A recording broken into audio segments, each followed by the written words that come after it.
এখানে যে আমরা কোরবানি দেই, কিন্তু সবগুলি আমরা দেই নূরে মুজাসসাম হাবিবুল্লাহ হুজুর পাক সাল্লাল্লাহু ওনার জন্য, সুবহানাল্লাহ, ওনার সম্মানার্থে আমরা দেই। আমরা বলছি অনেকবার, আসলে প্রথমে আমি নিয়ত করছিলাম যে আমি 10 লক্ষ নাম ঠিক করছিলাম আমি কোরবানি করার জন্য। এরপরে মনে করলাম যে ঠিক আছে যাইব কোরবানি ভাবে দিব। তারপরে যেটা আমার ফিকির হইলো, যে বলা হইলো আসলে এই বন্টন করা তো আমাদের ঠিক না। তখন অনেক নামের কথা সবাই দেওয়া উচিত, যেটা বলা হয় সাধারণত। এরপরে যেটা ফিকির হইলো সেটা নূরে মুজাসসাম হাবিবুল্লাহ হুজুর পাক সাল্লাল্লাহু ওনার সম্মানার্থে সব করা উচিত। তখন তো আমরা নিয়ত করলাম যে সবটা আমরা নূরে মুজাসসাম হাবিবুল্লাহ হুজুর পাক সাল্লাল্লাহু ওনার সম্মানার্থে করব, উনি যাকে ইচ্ছে সেটা বন্টন করে দিবেন,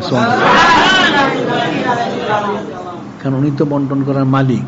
ইন্নামা আনা কাসিম আল্লাহ ইউতি, আল্লাহ পাক সমস্ত নেয়ামত হাদিয়া করেছেন, তিনি সব বন্টনকারী। তাহলে তো আমাদের বন্টন করার প্রয়োজন নাই। এই জন্য সমস্ত আমরা যতগুলি কোরবানি দেই, আমাদের ওয়াজিবার কয়েকটা মাত্র, সবগুলি আমরা দেই একমাত্র নূরে মুজাসসাম হাবিবুল্লাহ হুজুর পাক সাল্লাল্লাহু আলাইহি ওয়াসাল্লাম রাজমন্দি সুন্দর হাসিলের লক্ষ্যে, সুবহানাল্লাহ। যেটা আলাদা একটা ফজিলত রয়ে গেছে, মনে রাখতে হবে। যত করা যায়, সে বললাম বুজুর্গ যেটা এই পর্যন্ত পাওয়া গেছে, উনি 12,000 কোরবানি করেছে, আর আমাদের হিসাব করলে 25-30,000 হয়ে গেছে। এখন যত বেশি করা যায়